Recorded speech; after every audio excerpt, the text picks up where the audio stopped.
Caros amigos, bem-vindos a mais um episódio de Hoje no Mundo Militar, um canal exclusivamente dedicado à discussão de temas militares atuais.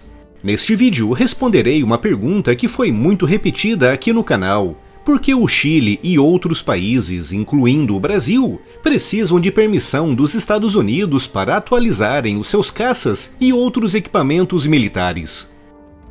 Receba diariamente sinais para compra e venda de ações no momento certo e usufrua de uma elevada taxa de acerto. Além dos sinais, terá acesso a cursos em vídeo e e-books para afinar ainda mais a sua técnica de trading. O primeiro mês é gratuito e o Bovespa Club ainda te ensina a ganhar R$20 para começar sem pôr a mão no bolso. Todos os links estão aqui na descrição. Quando você compra um carro, a propriedade desse veículo é sua, e você pode fazer com essa propriedade o que quiser, o que inclui, obviamente, revendê-la para qualquer pessoa. A marca que produziu o veículo não se importará com o destino que você dará a esse veículo, já que, como referi, a propriedade é sua e de mais ninguém. No entanto, quando um país adquire um equipamento militar, como por exemplo um avião de caça, ele está adquirindo uma máquina avançada para matar e destruir.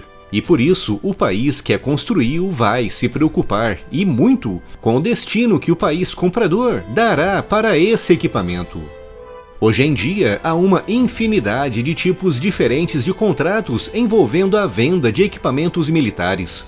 O mais simples é o conhecido chave na mão ou compra de prateleira, que é quando um país compra um equipamento militar, como por exemplo um avião de caça, sem a possibilidade de fazer grandes alterações, personalizações ou atualizações. Em todos os tipos de compras militares está incluída a venda de peças sobressalentes e também o treinamento, que nesse caso seria dos pilotos, dos mecânicos e do pessoal de terra. Mas numa compra de prateleira, o país comprador normalmente não pode, por sua própria iniciativa, realizar grandes alterações no equipamento adquirido. Pode, obviamente, realizar todas as tarefas de inspeção, manutenção e de substituição de peças desgastadas, mas não pode, por exemplo, substituir o radar ou tentar modernizar algum sistema eletrônico da aeronave, com esse tipo de trabalho tendo que passar obrigatoriamente pelo país vendedor. Como esse tipo de venda deixa o país comprador praticamente na mão do país vendedor para tarefas de modernização, é o contrato no qual os equipamentos saem pelo preço mais baixo, já que o vendedor já prevê muitos serviços lucrativos no futuro. E foi um contrato mais ou menos desse estilo que o Chile assinou quando adquiriu seus caças F-16, o que responde a algumas das perguntas deixadas neste vídeo publicado recentemente aqui no canal. Mas há uma grande variedade de outros tipos de contratos, como por exemplo os que envolvem a licença de produção e a transferência de tecnologia, que foi o tipo de contrato que o Brasil firmou com os suecos da Saab para o Gripen E, o novo caça da nossa Força Aérea.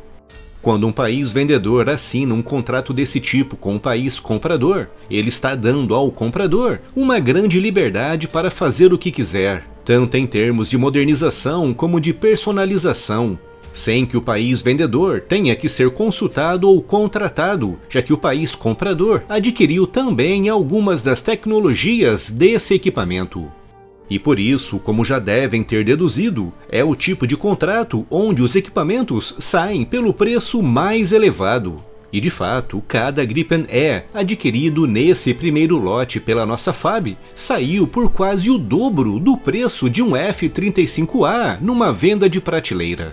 Isso tudo porque, como já referi, o nosso país poderá personalizar, modernizar e também produzir novos caças, tanto para uso interno como para vendas estrangeiras. Mas mesmo assim, o nosso país ainda precisará da permissão de outros países antes de fechar a venda do Gripen E para outros países.